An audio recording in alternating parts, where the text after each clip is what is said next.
कि तितलियों के दामन भी नम दिखाई देते हैं, फूल अब गुलाबों के कम दिखाई देते हैं, दूसरों के गम को जो अपना गम समझते हैं, ऐसे लोग दुनिया में कम दिखाई देते हैं। जो शायद अभी फ़िलहाल विदिशा में हर एक व्यक्ति, हर एक पशु और एक पक्षी तक की फिक्र रखने वाले और हर जनमानस के लिए खड़े होने वाले और सोशल वर्किंग और इस उम्र में उस मुकाम पर पहुंचने वाले ऐसे प्यारे आदर्श भैया आज हमारे साथ बैठे हुए हैं। आज उनकी लाइफ, उनके काम और क्या उनके स्ट्रगल्स रहे उन पर बात करेंगे। तो आदर्श भैया, सबसे पहले आपका बहुत बहुत स्वागत है हमारी बोलती बातें पॉडकास्ट में। और मैं सबसे पहले ये चाहूँगा कि आप आपकी लाइफ की जो जर्नी रही उसको शॉर्ट और अच्छे तरीके से हमारे बीच रखते हैं। देखिए, ये सिलसिला लगभग पिछले 4 साल से चल रहा है और मेरा कोई एक मतलब फिक्स मोटिव नहीं है कि मुझे इसी चीज़ में मतलब इसी फील्ड में काम करना है। मतलब जो सामने आ जाता है। मेरा नंबर शहर में एक हिसाब से देखा जाए तो हर व्यक्ति के फ़ोन में सेव है। तो जिस चीज़ के लिए फ़ोन आ जाए, मेरे पास एक्सीडेंट्स के लिए कॉल आते हैं, गौ माता के लिए कॉल आते हैं, डॉग्स के लिए कॉल आते हैं, स्ट्रीट डॉग्स जो होते हैं। और कभी कोई ऐसे गंभीर अवस्था में पड़ा होता है, जैसे कि अगर देखा जाए तो जो हमारी योजनाएं चल रही हैं सरकार की, वो जिन लोगों के लिए बनी हैं वो उन चीज़ों पे वर्क ही नहीं हो पा रहा है, क्योंकि उनके पास आधार कार्ड ही नहीं है। मतलब जितनी भी गरीबी रेखा आती, गरीबी रेखा के परमिट होते हैं, जो भी राशन पानी होता है, वो जिन्हें नीड है ना वाकई उसकी, उन लोगों के पास खुद का आधार कार्ड तक नहीं है, उनका नाम तक नहीं पता सरकार को, तो उसका लाभ उन्हें मिल ही नहीं पा रहा है। इसमें आपसे एक चीज़ पूछना चाहूँगा कि आपने जो सरकारी ऑफिसेस में इसके बारे में एक बार बताने की कोशिश की या उनका रिस्पांस क्या रहा इसमें? जी, मैंने कई बार कोशिश की, लेकिन सरकारी ऑफिसर्स पे हम कोई आरोप नहीं लगा सकते हैं क्योंकि उन्हें बहुत सारे काम होते हैं। लेकिन इस चीज़ पे एक अपर लेवल पे कुछ किया जाए तो ही कुछ हो सकता है। एक ये छोटी सी डिस्ट्रिक्ट है हमारी विदिशा, यहाँ से कुछ नहीं किया जा सकता। आपकी जर्नी स्पेसिफिक अगर मैं स्टार्टिंग से देखूँ, क्योंकि मैं भी आपको बहुत लंबे टाइम से देखता हुआ आ रहा हूँ, तो वो जर्नी कहीं ना कहीं डॉग्स से स्टार्ट हुई। शायद आपका वो एनिमल लव डॉग्स के प्रति ज़्यादा रहा। बिल्कुल बिल्कुल, स्टार्टिंग उससे ही हुई और उसका कारण मेरा भांजा है। वो लगभग 3 साल का था उस टाइम, अभी फ़िलहाल तो बड़ा हो गया है। तो उसको डॉग्स से बड़ा लव था, तो उसके बर्थडे से स्टार्ट किया था हम लोगों ने। तो उस दिन मुझे लगा कि नहीं यार, इनको भी नीड रहती है, इन्हें डेली भोजन उपलब्ध नहीं हो पाता है। तो फिर मैं और मेरा एक फ्रेंड है राजा यादव, तो हम दोनों ने स्टार्ट किया और लगभग हम 380 दिन तक कंटिन्यू डेली हमने 8 डॉग्स फिक्स कर लिए थे और उनकी हम डाइट का पूरा ध्यान रखते थे, दोनों टाइम उन्हें भोजन उपलब्ध कराते थे। और फिर किन्हीं कारणों से वो गवर्नमेंट कॉलोनी थी एक विभाग की, तो वहाँ उनके ही क्वार्टर्स थे, तो उनके बच्चों पे झूम जाते थे, ऐसा कुछ हो जाता था। तो उस कारण उनने नगर पालिका से कह के उन्हें वहाँ से हटवा दिया। फिर नेक्स्ट मैंने वो कहीं और स्टार्ट इसलिए नहीं किया कि कहीं और के डॉग्स को मेरे कारण उनका फ्रीडम ना छीन लिया जाए, इसलिए मैंने फिर उस काम को स्टार्ट नहीं किया। लेकिन उसको देखते हुए कई लोगों ने, जैसे कहीं पे किसी डॉग की डेथ हो गई है तो मुझे ही कॉल करना चालू कर दिया। कहीं पे कोई डॉग बीमार है या एक्सीडेंट हो गया, कोई चोट लग गई है, तो उसके लिए मुझे कॉल करना चालू कर दिया। तो भैया, एक चीज़ जो थोड़ी सी कॉन्ट्रोवर्शियल भी रही और हर इंसान जानना चाहता है, आदर्श तिवारी के पास फंडिंग कहाँ से है? देखा जाए तो आदर्श तिवारी के पास फंडिंग उसके घर से ही है और कहीं से नहीं है। बाकी हमारा जो रेस्टोरेंट है बंकयार्ड, उसको भी हमने कहीं ना कहीं आसरा से जोड़ा हुआ है। मतलब बंकयार्ड का आप बोर्ड देखेंगे ना, उस पर आपको दिखेगा प्रेजेंटेड बाय आसरा अपनों का। तो बंकयार्ड रेस्टोरेंट की जितनी भी हमारी इनकम होती है, उसमें हमारी जो भी बचत होती है, वो सब हम सोशल वर्क्स में ही लगाते हैं और बाकी घर से लगा नहीं है। लेकिन लोगों का कहना कहीं ये भी है कि कहीं एनजीओ लिया गया है, वहाँ से पैसा निकाला जा रहा है और ये काम करने की आड़ में पैसा कमाया जा रहा है। नहीं, अगर देखा जाए तो मैं आज से तो पैसे वाला बना नहीं हूँ। मुझे जो लोग व्यक्तिगत ही पहले से जानते हैं, आज से तो मैं इस कंडीशन में रह नहीं रहा हूँ कि मैं गोल्ड पहन रहा हूँ, मैं कार से घूम रहा हूँ, है ना। मैं आज से तो इस कंडीशन में हूँ नहीं, सोशल वर्क करने से पहले से इस कंडीशन में हूँ। बाकी लोगों के मुंह को आप बंद नहीं कर सकते, वो कुछ भी सोच सकते हैं, कुछ भी बोल सकते हैं। कई बार ऐसा होता है कि मुंह पे तो मेरी बहुत तारीफ़ की जा रही है, पीठ पीछे मेरे बारे में मेरे साथ वाले क्या बोल रहे हैं, लेकिन जो परमानेंटली साथ रह रहे हैं उन्हें पता है भाई कि कहाँ से फंडिंग आ रही है, घर से ही आ रही है। होता ये है कि आज के टाइम में कोई भी व्यक्ति सिर्फ पैसे के पीछे भाग रहा है, और हमारी टीम के जितने भी 4-5 मेंबर हैं, हम लोगों में से कोई भी पैसे के पीछे नहीं भाग रहा। हमें पता है कि भाई कल का भरोसा नहीं है। लोग 10 साल बाद तक की प्लानिंग करके रख रहे हैं। प्लानिंग ऐसा नहीं है हम नहीं करते, हम भी करते हैं, लेकिन जब कल का भरोसा नहीं है तो आप किसी के साथ छल कपट करके क्या ही कर लेंगे, कोई सेंस नहीं है ना। तो इसलिए मतलब लोगों की सोच को बदला नहीं जा सकता। बाकी फंडिंग का आपने अच्छा क्वेश्चन किया। इसमें हम रेस्टोरेंट्स ही लगाते हैं, बाकी घर से ही लगाते हैं। बाकी हम टीम मेंबर्स भी कलेक्ट कर लेते हैं आपस में, और जहाँ भी जो भी इवेंट करना होता है या जो कुछ भी करना होता है उसमें करते हैं। बाकी अगर देखा जाए तो हमारा सबसे बड़ा जो खर्चा है वो हम पिछले 2 साल से डिस्ट्रिक्ट हॉस्पिटल में डेली 150 लोगों को खाना खिलाते हैं, जिसके हम वीडियोस बहुत कम डालते हैं, वीडियोस फोटोज़ बहुत कम लेते हैं। तो वहाँ पे वो लोग होते हैं जो सच में भूखे होते हैं और आपके और मेरी जैसी फैमिली के ही होते हैं, लेकिन हॉस्पिटल में खाने की कोई व्यवस्था नहीं है। और जैसे गांव से कोई व्यक्ति आया, उसका कोई रिलेटिव विदिशा में नहीं है और कुछ भोजन की व्यवस्था नहीं है हॉस्पिटल में, तो वो खाना कहाँ खाएगा? और डिलीवरी कराने के लिए लगभग 2 से 3 दिन रुकना ही होता है। तो उन लोगों तक भोजन हम पहुँचाते हैं, सिर्फ एक टाइम का, दोनों टाइम मेरी बस की नहीं है सिर्फ एक टाइम का भोजन उन्हें उपलब्ध हम कराते आ रहे हैं पिछले लगभग 1.5 साल से। क्योंकि वो अगर जैसे गरीब व्यक्ति है तो वो किसी बड़े रेस्टोरेंट में जाके तो खाएगा नहीं, और वहाँ आसपास ऐसा कोई भोजनालय है नहीं, तो उसी चीज़ में ज़्यादा खर्चा आता है। बाकी एनिमल्स का जो ट्रीटमेंट है, तो हमारे जो डॉक्टर्स हैं वो भी काफ़ी हेल्प करते हैं हमारी। रात को 2 बजे भी हम कॉल कर दें तो वो हमारे लिए उपलब्ध हो जाते हैं। और बाकी इसके साथ एक चीज़ और भी है, आपके आसरा के लिए और आपके लिए सेटिस्फेक्शन क्या है? लोगों की सेवा करना और हर परेशानी का निराकरण कहीं ना कहीं से निकालना, चाहे उसके लिए हमें किसी भी हद तक जाना पड़े। एक फील्ड क्यों नहीं? एक फील्ड हमारा फिक्स टारगेट अगर हो जाएगा, हम जनसेवक हैं। जिनकी एक फील्ड होती है वो जनसेवक नहीं होते। एक फील्ड में अगर आप एक फील्ड में कैसे कर सकता है भाई कोई कुछ? जैसे मान लीजिए कि आप गौ माता के लिए कर रहे हैं, यदि आपको किसी इंसान का एक्सीडेंट हो जाएगा, वो पड़ा हुआ दिखेगा तो क्या आप उसको हाथ नहीं लगाएंगे? क्या आप उसको उठा के हॉस्पिटल पहुंचाने के लिए नहीं सोचेंगे? हमारी कोई फील्ड फिक्स नहीं है, सिर्फ उसका कारण यही है। लेकिन समाज सेविक के साथ राजनीतिक जो आप पे आरोप लगाए जाते हैं कि किसी राजनीतिक दल के लिए आपका जो प्रेम है थोड़ा अधिक है। नहीं नहीं, ऐसा कुछ नहीं कहा जा सकता। हाँ, मेरे फादर जो हैं उनका बैकग्राउंड है पॉलिटिक्स से, लेकिन मेरा पॉलिटिक्स से कोई लेना देना नहीं है, बल्कि मैं कोशिश करता हूँ, मैं उससे दूर ही भागता हूँ जितना हो सके। मैं आगे चल के भी मैं लिख के दे सकता हूँ आपको, कभी पॉलिटिक्स में तो कभी नहीं जाऊँगा। पॉलिटिक्स मुझे बिल्कुल पसंद नहीं है। मेरा एक आपका किस्सा सुना हुआ है जो मेरा, कि ट्रेन से एक लड़का गिरा, वो आपको मिला। अब वो पूरा किस्सा सुना पाएंगे? बिल्कुल सुना पाऊँगा। क्या है, ऐसे किस्से तो काफ़ी है मेरे पास, मैं आपको धीरे धीरे सब सुनाता जाता हूँ।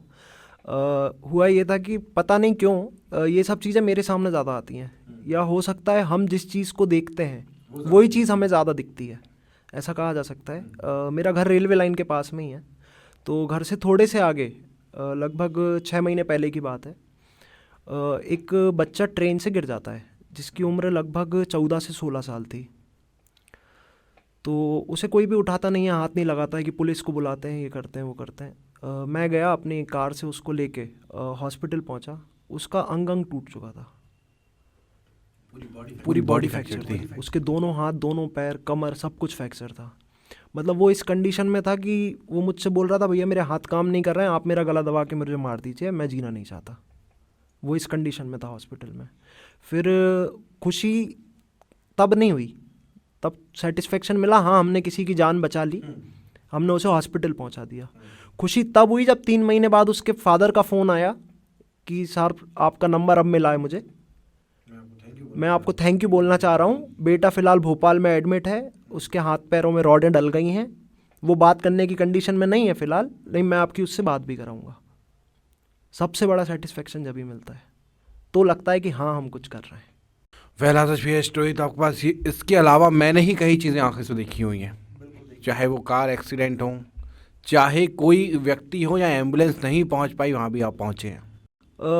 मुझे ऐसा लगता है कि मेरे जितने फॉलोअर्स हैं, जो भी वीडियोस वगैरह देखते हैं, उन तक एक अच्छा मैसेज जा रहा है, क्योंकि दिन भर मेरा फ़ोन बजता ही रहता है, यहाँ ये हो गया, यहाँ ये हो गया, और हम कोशिश करते हैं हर समस्या का निराकरण करने का। बाकी हाँ, एम्बुलेंस की जगह भी मेरे पास कॉल आ रहे हैं आजकल। लोग 108 की जगह पहले 7869331100 डायल कर रहे हैं, क्योंकि उन्हें लगता है, हो सकता है कि मैं ज़्यादा जल्दी पहुंच जाता हूं।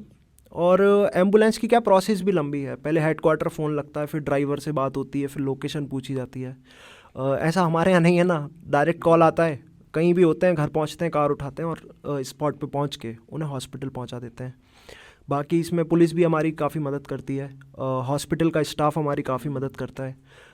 जैसे कि अभी आपने एक लास्ट रिसेंटली देखा होगा कि एक व्यक्ति को मैं उठाने गया, वो मुझ पे ही आरोप लगाने लगा था कि इनने मेरे साथ मारपीट की है, मेरा कोई एक्सीडेंट नहीं हुआ है।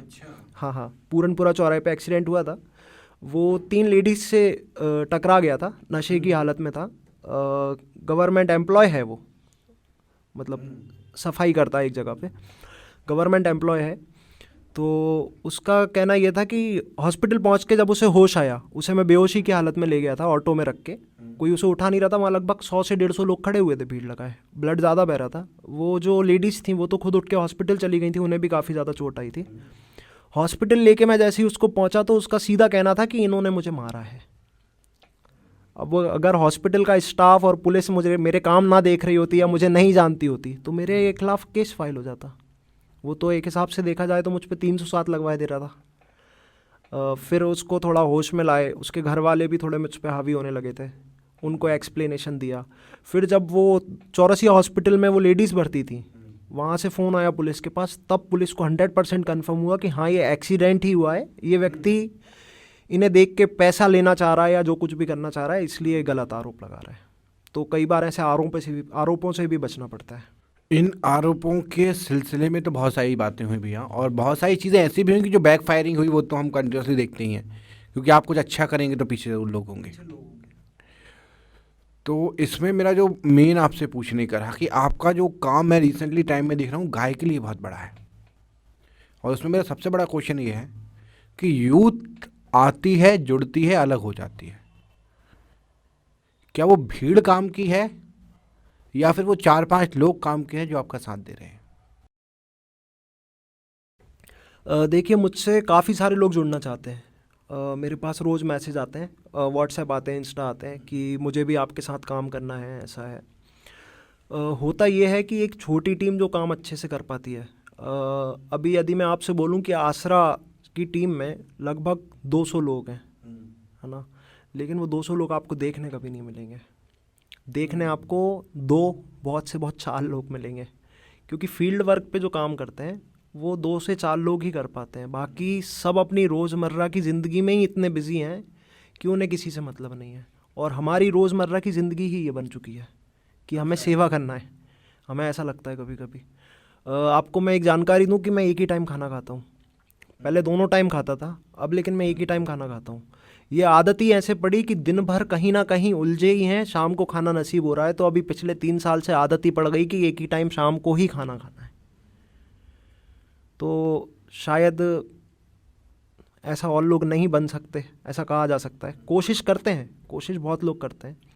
लेकिन जो मैं एक धड़ा कहना चाहता हूँ, जो आपके फॉलोअर्स, रील्स और फेम देख के आ गया है, वो आ तो गया है, लेकिन वो आया है अपने पर्सनल ग्रोथ के लिए, और जो हट जाता है, मैं उसकी बात करना चाहता हूँ। वो आपकी उसमें कुछ ना कुछ टाइम के लिए भी आसरा में जो व्यक्ति आके पीछे हट रहा है, तो उससे इम्पैक्ट होता है आपके ऑर्गेनाइजेशन में? नहीं, कोई इम्पैक्ट नहीं होता। और मैं आपको बता दूं, ये कोई ऑर्गेनाइजेशन होती, हम किसी से फंडिंग ले रहे होते तो होता ना ही हमें गवर्नमेंट का हमारा कोई रजिस्ट्रेशन है एनजीओ का कि हमें उसमें अपनी टीम मेंबर्स बता के उनकी सैलरी के नाम पे पैसा निकालना है। ना ही उन टीम मेंबर्स से हमें कोई डोनेशन चाहिए, ना ही हम टीम मेंबर्स के रिलेटिव से या पब्लिकली करके कोई डोनेशन लेते हैं। यदि ये सब कर रहे होते तो हमें दिक्कत आती। हमारा फील्ड वर्क का काम है, वहाँ हम 2 से 3 लोग हर काम को मैनेज कर लेते हैं। इसमें मैं आपके गाय वाले किस्से की बात करना चाहूँगा, जो कहीं नाले या कुएं में गिर गई थी, जो आपने रस्सी से निकाला। बिल्कुल, हमने कुएं से भी गाय निकाली हैं, 2 बार कुएं से गाय निकाल चुके हैं, 3-4 बार नाले से गाय निकाल चुके हैं। लेकिन कुएं वाले रेस्क्यू में जो जो आपको दिक्कत हुई, प्रॉब्लम्स हुई? कुएं वाले रेस्क्यू में हमें ज़्यादा प्रॉब्लम्स नहीं आई। वो नदवाने का किस्सा है। वहाँ के लोग जो थे वो किसी ज़माने में उस कुएं में नहाते होंगे। मुझे तैरना नहीं आता, मैं नहीं उतरा था वहाँ पे मैं सिर्फ माइंड दे रहा था, एक हिसाब से ऐसा बोल सकते हैं, सिर्फ दिमाग दे रहा था कि कैसे क्या कर सकते हैं, थोड़ा ज़्यादा काम करता है ऐसा भी बोल सकते हैं। तो वहाँ के लोग कुएं में कूदे। उन्होंने गाय को जैसे रस्सी बांधनी मैंने बताई थी वैसे बांधी। हमने नगर पालिका की टीम को भी बुला लिया था, नगर पालिका की टीम भी आई, वो भी अंदर उतरी। फिर जाके वहाँ की सब लोगों की हेल्प से, मतलब वहाँ देखा जाए तो आसरा ने 10% काम किया। आसरा ने कुछ नहीं किया, वहाँ 10% काम किया, सिर्फ उन लोगों की हेल्प की और उन्हें आइडिया दिया कि किया कैसे जा सकता है, तब जाके उसमें सफलता प्राप्त हुई। अब इसमें एक चीज़ और हुई कि जो हमारी गाय माता हैं उनकी मृत्यु हो रही है, तो उस पर भी कहीं ना कहीं नगर पालिका की जगह आपको कॉल किया जा रहा है? बिल्कुल किया जा रहा है, क्योंकि नगर पालिका ने कोई नंबर ही इशू नहीं कर रखा है। नगर पालिका का नंबर है लेकिन पब्लिकली नहीं है। मतलब आप किसी को यदि फ़ोन लगाएंगे, जैसे मेरे पास ही फ़ोन आया तो मैं दूंगा कि भाई 07592-230-821 पे कॉल कर लीजिए, है ना। लेकिन वो पब्लिकली नहीं है ना। यदि जगह जगह उसको लिख दिया जाए तो कोई कारगर रहेगा ना वो। बाकी नगर पालिका अच्छा काम कर रही है, पशु वाहन को लेकर काफ़ी सही काम कर रही है। मतलब आप कॉल करें 10 मिनट के अंदर पशु वाहन पहुंच जाता है। कम उम्र में विपरीत घटनाएं आपने देखी हैं, तो मैं और हमारी ऑडियंस ये चाहती है कि कुछ घटनाएं और कहीं ना कहीं आप मौत के भी बहुत आसपास रहें, तो वो सारे मिक्स एक्सपीरियंस आपके कैसे रहे? वो मैं यदि आपको बताऊं तो ऐसी कई घटनाएं हो चुकी हैं मेरे साथ। अब मैं आपको क्या क्या ही बताऊं। बहुत सी चीज़ें मुझे खुद याद नहीं रहती हैं। कभी कभी मैं खुद की प्रोफाइल स्क्रॉल करता हूं तो मुझे याद आता है अच्छा मैंने ये काम भी किया है। इसमें यदि देखा जाए तो हमने एक अंतिम संस्कार किया था। हमारे पास शेरपुरा से एक कॉल आया था कि एक गरीब महिला थी जिनका निधन हो गया है। तो उनको एडमिट कराने में भी हमारी टीम ने ही हेल्प की थी। मतलब मेरी जानकारी से हट के हमारी टीम ने ही हेल्प की थी। हमारी टीम मेंबर्स कई काम ऐसे होते हैं जो मुझ तक पहुंचने ही नहीं देते। 2-3 जो भी टीम मेंबर्स हैं वो कोशिश करते हैं वो खुद ही निपटारा कर दें उसका। तो वो महिला की डेथ हो गई और वो ट्रेन में ये पॉपकॉर्न वगैरह बेचती थी और उनके बेटा था एक, लेकिन एक हिसाब से कहा जाए तो वो नाकारा टाइप था। मतलब फ़िलहाल की कंडीशन में मैंने एक फैक्ट्री में लगवा दिया है उसको।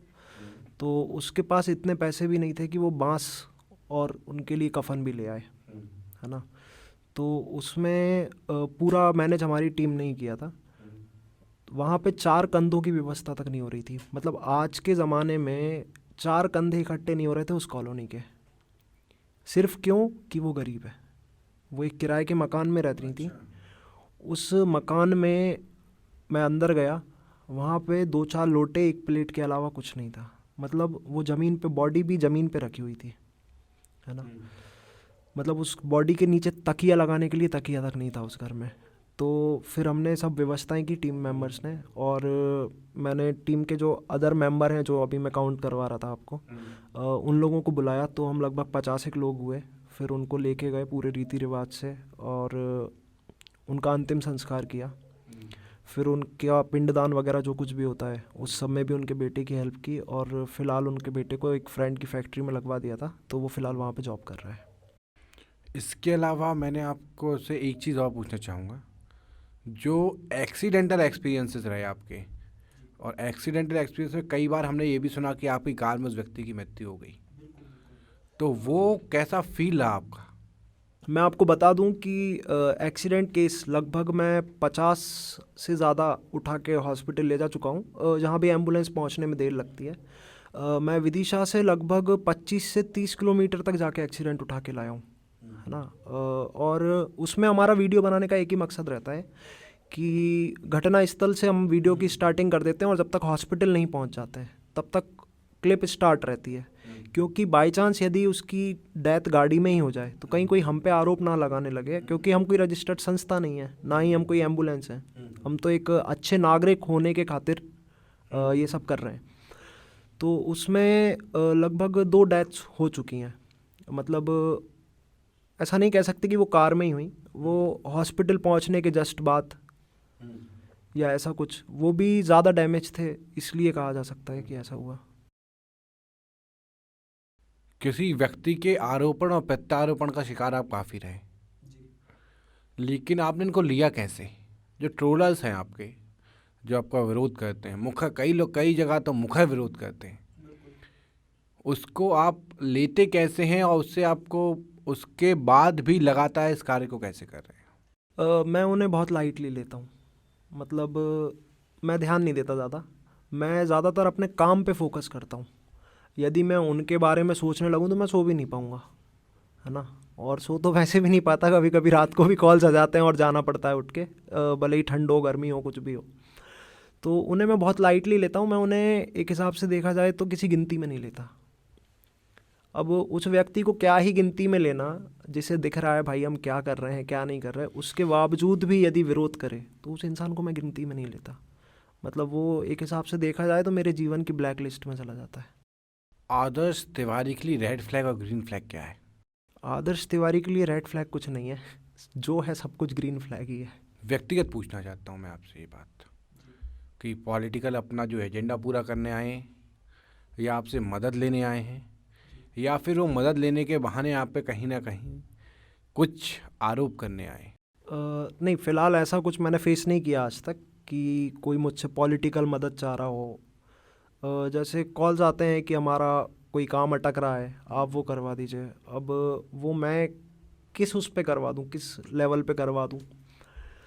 किसी का कोई भी काम मैं कैसे कर सकता हूँ?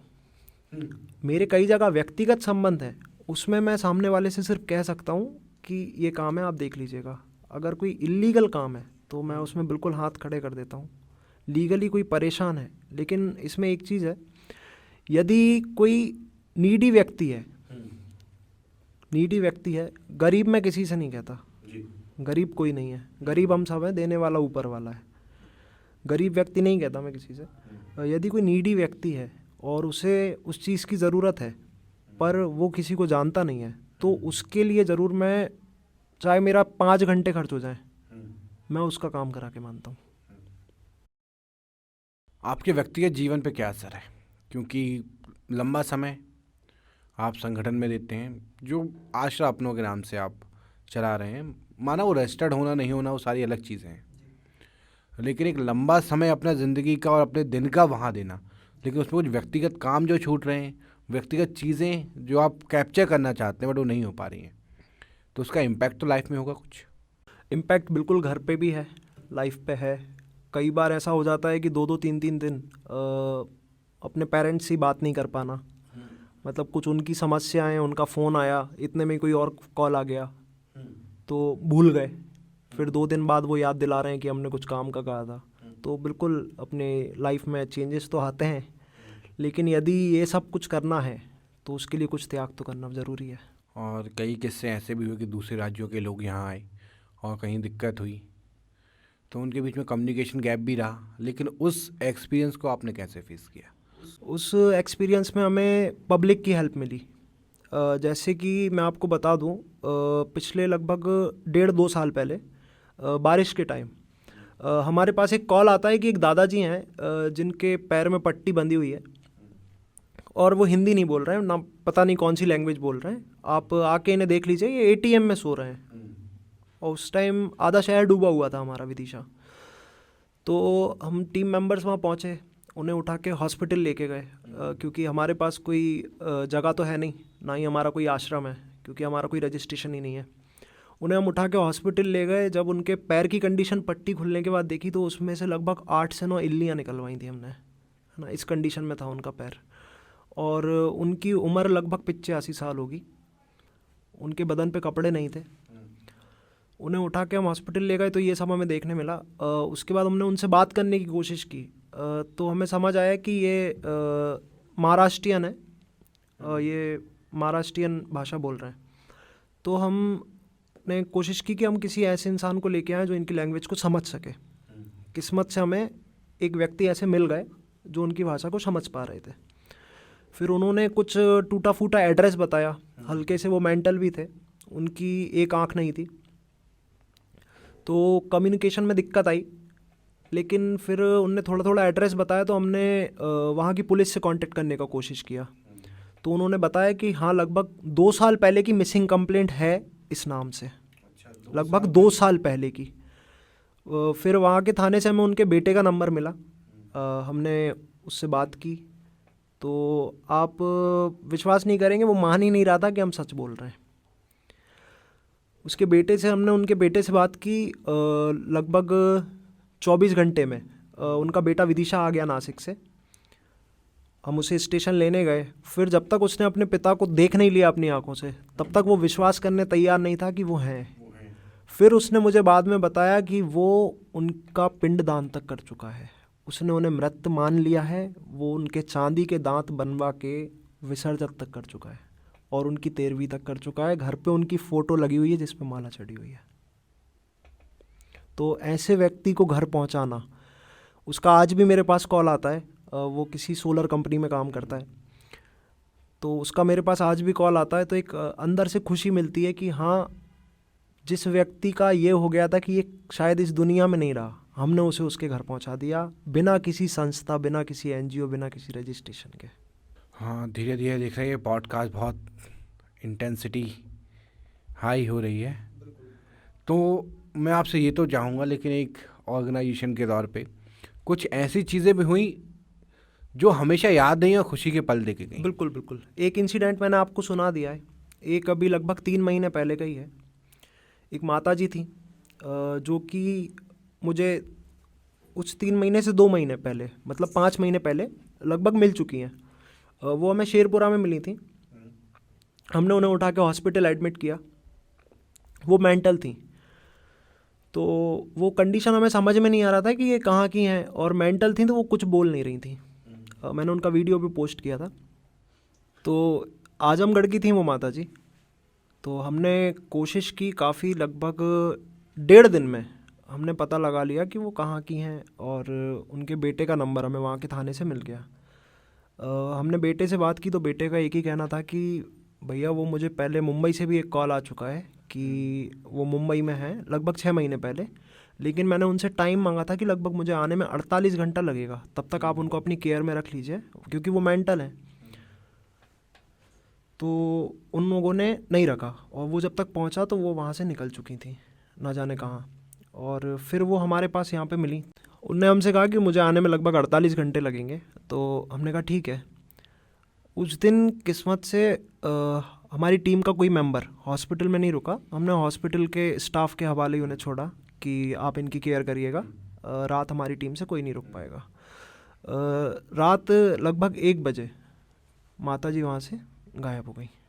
तो हॉस्पिटल से फ़ोन आया, तो मेरी तबीयत उस टाइम ठीक नहीं थी, मैं कॉल अटेंड नहीं कर पाया। नेक्स्ट डे मैं सुबह पहुंचा तो मुझे पता चला कि माता जी वहाँ नहीं है, और उनके बेटे से हमारी बात हो चुकी थी कि वो आने वाला है उनको लेने। तो टीम के पूरे मेंबर्स पूरे शहर में माता जी को ढूंढने में लग गए। फिर हमने एक स्टोरी भी डाल दी कि ऐसी माता जी कहीं दिखें तो हमसे कांटेक्ट करें। तो लगभग 4 से 5 फ़ोन आ गए मेरे पास कि बिटानिया के बाहर पे वो माता जी घूम रही हैं, बीच रोड पे बैठ रही हैं, ट्रक वरक रोक रही हैं। टीम के मेंबर्स वहाँ पहुँचे। अब किसी फीमेल को हम हाथ नहीं लगा सकते, है ना। तो हमने टीम की फ़ीमेल मेंबर्स जो हैं उनको बुलाया। तो वो माता जी ने, आप मानेंगे नहीं, 2 लातें तो मुझ में मारी थी यहाँ छाती पे, है ना। वो मेंटल थी, थूक देती थी ऊपर, हमारे लात मार देती थी। पहले भी 2 बार मिल चुकी थी, लेकिन हम उनका घर ढूंढने में असमर्थ रहे थे। तो फिर वो फीमेल मेंबर्स के माध्यम से हम उन्हें एम्बुलेंस में जैसे तैसे रख के वापस हॉस्पिटल ले गए, फिर एडमिट किया। फिर वहाँ पे हम लगभग 12 घंटे कंटिन्यू कोई ना कोई बैठा, जिसमें से लगभग 8 घंटे तो मैं बैठा अकेला उन माता जी के साथ। कहीं वो अपने कपड़े हटाने लगे, कहीं कुछ करने लगे, चाय दूँ चाय फेंक दे मेरे ऊपर, ऐसा बहुत कुछ हुआ। फिर उनका बेटा आया, तब जाके वो थोड़ी शांत हुई। राम मिलन नाम है उनके बेटे का। तो वो बस यही बोल रही थी, राम मिलन कहाँ है। वो उन्हें मुझ में भी राम मिलन दिख रहा था, हमारी टीम के मेंबर राजा में भी राम मिलन दिख रहा था। वो मतलब एक हिसाब से बोला जाए तो लगभग 90% मेंटल थी। उन्हें हम खाना दें तो वो खाना ना खाएं, वो सूंघें सिर्फ उसको, कहीं कुछ करें। फिर उनके बेटे को हम स्टेशन से लेके आए, तो उनके बेटे से हमें पता चला कि वो लगभग 2 साल से गुमी हुई थी। लगभग 2 साल से गुमी हुई थी, और 2 साल से उनका बेटा उन्हें ऑल ओवर इंडिया, यूपी तो उसने पूरा छान मारा। उसे दुनिया भर के बाबाओं के पास गया, उनने लोकेशन बता दी, पश्चिम दिशा में चले जाओ, उत्तर दिशा में चले जाओ। फिक्स कोई एरिया तो बता नहीं पाता, मान रहा हूँ मैं, हाँ जानते हैं लोग, बता देते हैं आज की तारीख में भी, लेकिन पश्चिम दिशा में चले जाओ। अब वो पश्चिम में कितने शहर हैं भाई, कितने गाँव, कहाँ कहाँ ढूंढेगा, है ना। तो हमारी टीम के माध्यम से कम किसी को अपनी माँ वापस मिली, जो कि लगभग 1 साल से गुमी हुई थी, और वो ऐसी फैमिली से थी कि वो पुताई का काम करता है, ठीके लेके पुताई का काम करता है, कोई मतलब बहुत रॉयल फैमिली नहीं थी। उसको अपनी माँ वापस मिल गई, उससे बढ़ के हमारे लिए क्या ही है। तो ऐसे काफ़ी सारे कोइंसिडेंट्स हमारे साथ होते रहते हैं, इंसिडेंट बोल सकते हैं आप, जो कुछ भी बोले, तो ये होते रहते हैं। तो इसमें यदि मैं आपको सुनाने जाऊं तो शायद टाइम कम पड़ जाए, शाम नहीं कल हो सकता है जी। सुनाने जाऊं तो शायद कल हो सकता है। ऐसी बहुत सारी चीज़ें मेरे जीवन में घटित हो चुकी हैं। काफ़ी लोगों की मृत्यु देखी मैंने, कई बॉडी एक्सीडेंट में ऐसी देखी जो कि पूरी रोड पे फैली पड़ी हैं, उनको उठाने में हेल्प की, मतलब ऐसा सब कुछ किया है। कई गऊ माताएँ ऐसी जिनका पेट आधे से ज़्यादा फट गया है, अंदर के मटेरियल बाहर आ गया है और वो ज़िंदा हैं, उनका ट्रीटमेंट करना, ऐसे बहुत सारे काम किए हैं। तो थैंक यू आदर्श भैया, जो आपने अपना वैल्यूएबल टाइम हमें दिया, क्योंकि हमने देखा कि इस शॉर्ट पीरियड में भी आपके पास 6 से 7 कॉल आ चुके हैं।